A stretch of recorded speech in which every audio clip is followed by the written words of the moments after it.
আল্লাহর শপথ, ও মুহাম্মদ, আপনি আমার সবচেয়ে প্রিয় নবী। মানে আমাকে আজ পর্যন্ত এমন কারো কাছে পাঠানো হয়নি যাকে আমি আপনার থেকে বেশি ভালোবাসি। তিনি আরো বললেন, আপনার মাধ্যমে আমি নিরাপত্তা লাভ করেছি।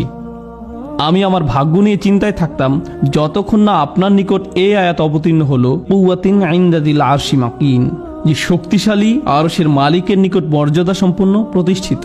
মাদানী জীবনের অনেক ব্যক্তিগত আলোচনা জিবরিল আলাইহিস সালাম বারবার রাসূল সাল্লাল্লাহু আলাইহি সাল্লামকে আশ্বস্ত করেছেন। কেন? কারণ দেখুন, রাসূল সাল্লাল্লাহু আলাইহি সাল্লাম জানলেন যে তিনি এবং বিশ্বাসীরা নিরাপদ, কিন্তু রাসূল সাল্লাল্লাহু আলাইহি সাল্লাম এখন কাকে নিয়ে উদ্বিগ্ন? আমাদেরকে নিয়ে, যারা পরবর্তীতে আসবে। তাই তিনি উম্মতি উম্মতি উম্মতি বলে কাঁদতেন। তাই আল্লাহ জিবরিল আলাইহিস সালামকে পাঠালেন। জিবরিল আলাইহিস সালাম বললেন, ইয়া মুহাম্মদ, আমরা আপনার উম্মতের বিষয়ে আপনাকে সন্তুষ্ট করে দিব। আমরা আপনাকে হতাশ করব না, আপনার উম্মত ঠিক থাকবে। তিনি মদিনায় রাসূল সাল্লাল্লাহু আলাইহি সাল্লামকে বারবার নিশ্চয়তা দিতেন, কারণ রাসূল সাল্লাল্লাহু আলাইহি সাল্লাম পরবর্তীতে আসা উম্মত নিয়ে উদ্বিগ্ন থাকতেন। সাহাবীরা নিরাপদ, কিন্তু যারা পরবর্তীতে আসবে তাদের কি হবে? আরেকবার ওমর রাদিয়াল্লাহু তাআলা আনহু বলেন, আর এটা বুখারীতে বর্ণিত আছে, আমি একবার মদিনাতে রাসূল সাল্লাল্লাহু আলাইহি সাল্লামের সাথে হাঁটছিলাম। হাঁটতে হাঁটতে আমরা মদিনার হাররা নামক স্থানে উপস্থিত হলাম। তিনি আমাকে এখানে বসতে বললেন। হঠাৎ তিনি হাঁটতে লাগলেন, আর তখন স্পষ্টত তিনি জিবরিল আলাইহিস সালামের সাথে কথা বলছিলেন। তারা কিছুক্ষণের জন্য হাঁটলেন, আর আমি বসে থাকলাম। আর এই হাঁটা অবস্থায় রাসূল সাল্লাল্লাহু আলাইহি সাল্লাম বলছেন, ওয়া ইনজানা ওয়া সারাক ওয়া ইনজারা ওয়া সারাক ওয়া ইনজানা ওয়া সারাক, এমন কি যদি সে জিনা করে বা চুরি করে, যদি সে জিনা করে বা চুরি করে। আর ওমর রাদিয়াল্লাহু তাআলা আনহু উত্তর শুনতে পাচ্ছিলেন না। ইয়া রাসূলুল্লাহ, ওইটা কি ছিল? রাসূল সাল্লাল্লাহু আলাইহি সাল্লাম বললেন, তিনি ছিলেন জিবরিল আলাইহিস সালাম। তিনি এসেছিলেন আমাকে সুসংবাদ দিতে যে এই উম্মতের প্রত্যেক ব্যক্তি অবশেষে জান্নাতে প্রবেশ করবে। তাই রাসূল সাল্লাল্লাহু আলাইহি সাল্লাম বললেন, এমন কি যদি সে জিনা বা চুরি করে? হ্যাঁ, এমন কি যদি সে জিনা বা চুরি করে, অবশেষে সে জান্নাতে প্রবেশ করবে। তো তিনি এভাবে রাসূল সাল্লাল্লাহু আলাইহি সাল্লামকে সান্ত্বনা দিলেন। রাসূল সাল্লাল্লাহু আলাইহি সাল্লাম যখন শারীরিকভাবে অসুস্থ হয়ে পড়েন, তখন জিবরিল আলাইহিস সালাম কিভাবে সান্ত্বনা দিতেন? রাসূল সাল্লাল্লাহু আলাইহি সাল্লাম যখন অসুস্থ হয়ে পড়েন, তিনি বলেন, জিবরিল আমার কাছে আসলেন এবং বললেন, ও মুহাম্মদ, আপনি কি অসুস্থ? আমি বললাম, হ্যাঁ। তখন জিবরিল তাঁর হাত দিয়ে আমার মুখমণ্ডল এবং বক্ষ মুছে দিলেন এবং বললেন, বিসমিল্লাহি আরকিকা মিন কুল্লি শাইইন আউযিকা, আল্লাহর নামে আমি আপনার জন্য আরোগ্য প্রার্থনা করছি সবকিছু থেকে যা আপনার ক্ষতি করছে। মিন শাররি কুল্লি নাফসিন আও আইনিন আও হাসিদ, সকল খারাপ জিনিস থেকে অথবা বদ নজর থেকে বা হিংসা থেকে আল্লাহ আপনাকে আরোগ্য দান করুন। আল্লাহর নামে আমি আপনার জন্য আরোগ্য প্রার্থনা করছি। কিন্তু তখন ব্যাপারটা কেমন ছিল যখন জিবরিল আলাইহিস সালাম রাসূল সাল্লাল্লাহু আলাইহি সাল্লামকে জীবন সম্পর্কে কোনো উপদেশ দিতেন? এখন আমি আপনাদেরকে যে বিষয়টি বলবো সেটি রাসূল সাল্লাল্লাহু আলাইহি সাল্লামের জীবনের শেষ দিককার। জিবরিল আলাইহিস সালাম রাসূল সাল্লাল্লাহু আলাইহি সাল্লামের নিকট এসে বললেন, হে মুহাম্মদ, হে মুহাম্মদ। আচ্ছা, আল্লাহ কি কোরআনে কখনো এভাবে বলেছেন, হে মুহাম্মদ? না। ইয়া নবী আল্লাহ, ইয়া রাসূল আল্লাহ, ও আল্লাহর নবী, ও আল্লাহর রাসূল। তাহলে জিবরিল আলাইহিস সালাম কি করে ইয়া মুহাম্মদ বলার সাহস করলেন? আলেমরা বলেন যে যখন জিবরিল আলাইহিস সালাম বলেন ইয়া মুহাম্মদ, এর মানে হলো এখনকার বিষয়টি ওহির বাইরের বিষয়। যখন আমি আপনাকে ইয়া মুহাম্মদ বলি, তার মানে বিষয়টি আপনি মুহাম্মদ আর আমার মধ্যকার। সুতরাং এটা হলো কেবল এমন একক সময় যখন জিবরাইল ইয়া রাসূলুল্লাহ বলে সম্বোধন করলেন না। সুতরাং তিনি বললেন, হে মুহাম্মদ, 5টি উপদেশ দিচ্ছি আপনাকে। عش ما شئت فإنك ميت, আপনি যেভাবে খুশি জীবনযাপন করুন, কিন্তু এ কথা মনে রাখবেন যে আপনি একদিন মৃত্যুবরণ করবেন। তিনি আরো বলেন, واحبب ما شئت فإنك مفارق, আপনি যাকে খুশি ভালোবাসুন, কিন্তু মনে রাখবেন যে একদিন আপনি তার থেকে বিচ্ছিন্ন হয়ে যাবেন।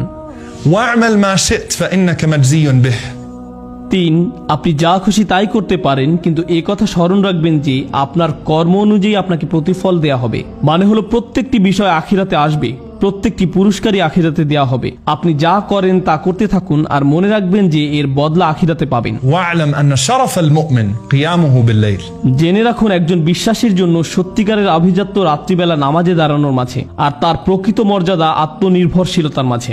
নিজেকে মানুষের প্রয়োজন থেকে মুক্ত রাখতে চেষ্টা করুন।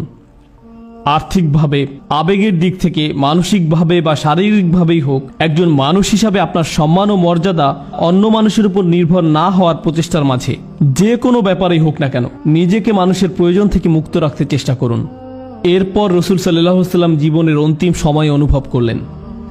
আর যখন অবস্থা ক্রমান্বয়ে খারাপ হতে থাকে, আবু সাঈদ খুদরি রাদিয়াল্লাহু তাআলা আনহু বর্ণনা করেন, রাসূল সাল্লাল্লাহু আলাইহি সাল্লাম সাহাবাদের মাঝে অবস্থান করছিলেন। তিনি খুব সাধারণভাবে বললেন, নিশ্চয়ই আল্লাহ তাআলা তাঁর এক বান্দাকে এভাবে এখতিয়ার দিয়েছেন যে বান্দা হয় দুনিয়ার শান শওকতকে পছন্দ করবে অথবা যা কিছু আল্লাহর কাছে রয়েছে তা থেকে পছন্দ করবে। রসুল সাল্লাল্লাহু আলাইহি সাল্লামের বাড়িতে সবাই কাঁদছিল, কারণ সবাই বুঝতে পারছিলেন যে রসুল সাল্লাল্লাহু আলাইহি সাল্লামের অন্তিম সময় চলে এসেছে, তিনি শেষ সময়ের নিকটবর্তী। বিশেষ করে ফাতিমা রাদিয়াল্লাহু তাআলা আনহা ভীষণভাবে বিধ্বস্ত হলেন। তার কন্যা উম্মু আবিহা, তার পিতার মা, সর্বদা তার সাথে ছিলেন ওই সময়। রসুল সাল্লাল্লাহু আলাইহি সাল্লাম তার প্রতি ভালোবাসা দেখালেন, মমতা দেখালেন। এমনকি যখন তিনি কোনোভাবে কথাও বলতে পারছিলেন না, তখনও তিনি হাতের ইশারায় ফাতিমাকে ডাকলেন। ফাতিমা রাদিয়াল্লাহু তাআলা আনহা কাছে আসলেন। রসুল সাল্লাল্লাহু আলাইহি সাল্লাম তাকে আরও নিকটে আসতে বললেন, তার কানে কিছু বললেন। ফাতিমা রাদিয়াল্লাহু তাআলা আনহা আরও বেশি করে কাঁদতে লাগলেন। রসুল সাল্লাল্লাহু আলাইহি সাল্লাম তাকে পুনরায় কাছে আসতে বললেন এবং চুপিসারে আরও কিছু কথা বললেন। এবার কথা শুনে ফাতিমা রাদিয়াল্লাহু তাআলা আনহা হাসিতে ফেটে পড়লেন। আয়েশা রাদিয়াল্লাহু তাআলা আনহা এগুলো দেখে হতবুদ্ধ হয়ে গেলেন যে একবার ফাতিমা কাঁদছেন, আবার হঠাৎ করে হাসছেন। সুতরাং তিনি ফাতিমা রাদিয়াল্লাহু তাআলা আনহাকে চাপাচাপি করছিলেন যে বলো না, কি বলেছেন তিনি। শেষে ফাতিমা রাদিয়াল্লাহু তাআলা আনহা বলতে বাধ্য হলেন যে তিনি বলেছেন, জিব্রাইল সাধারণত প্রতি রমজানে আমাকে নিয়ে পুরো কোরআন একবার ঝালিয়ে নেন, আর এই বছর রমজানে তিনি 2 বার পুনঃপাঠ করেছেন। তার মানে হলো জিবরিল আলাইহিস সালাম ওহীকে শক্তিশালী করে দিলেন, আর আমার মনে হয় না আমি আর রোগ থেকে আরোগ্য লাভ করব। আয়েশা রাদিয়াল্লাহু তাআলা আনহা রাসূল সাল্লাল্লাহু আলাইহি সাল্লামকে যেখানে নিয়ে যাওয়া প্রয়োজন সেখানে নিয়ে যাচ্ছেন। তিনি রাসূল সাল্লাল্লাহু আলাইহি সাল্লামকে দৃঢ় হতে সাহায্য করেন, আর এমত অবস্থায় রাসূল সাল্লাল্লাহু আলাইহি সাল্লাম তার শরীরে হেলান দিয়ে আছেন। তার দৃষ্টি পড়ল আব্দুর রহমান ইবনে আবু বকর রাদিয়াল্লাহু তাআলা আনহুর উপরে, যিনি আয়েশা রাদিয়াল্লাহু তাআলা আনহার ভাই। তিনি দেখলেন তার পকেটে একটি মিসওয়াক রয়েছে এবং আয়েশা রাদিয়াল্লাহু তাআলা আনহা বললেন যে আমি বুঝতে পারছিলাম যে রাসূল সাল্লাল্লাহু আলাইহি সাল্লাম এটি পেতে চাচ্ছেন। আয়েশা রাদিয়াল্লাহু তাআলা আনহা রাসূল সাল্লাল্লাহু আলাইহি সাল্লামকে বললেন, আপনি কি মিসওয়াক চান? রাসূল সাল্লাল্লাহু আলাইহি সাল্লাম মাথা নাড়িয়ে সম্মতি দিলেন। আব্দুর রহমান তার অব্যবহৃত মিসওয়াকটি আয়েশা রাদিয়াল্লাহু তাআলা আনহাকে দিলেন। তিনি এটাকে চিবিয়ে নরম করলেন এবং রাসূল সাল্লাল্লাহু আলাইহি সাল্লামের মুখে পুরে দিলেন। অর্থ হলো রাসূল সাল্লাল্লাহু আলাইহি সাল্লাম প্রত্যেক ওয়াক্ত সালাতের পূর্বে মিসওয়াক করতেন, কারণ তিনি চাইতেন যে আল্লাহর সাথে সাক্ষাৎকালে যেন তার শ্বাস প্রশ্বাস বিশুদ্ধ থাকে, প্রতিদিনই 5 বার। তিনি বললেন তিনি এটিকে ফরজ করতে পারতেন যদি উম্মতের জন্য কষ্টকর না হতো।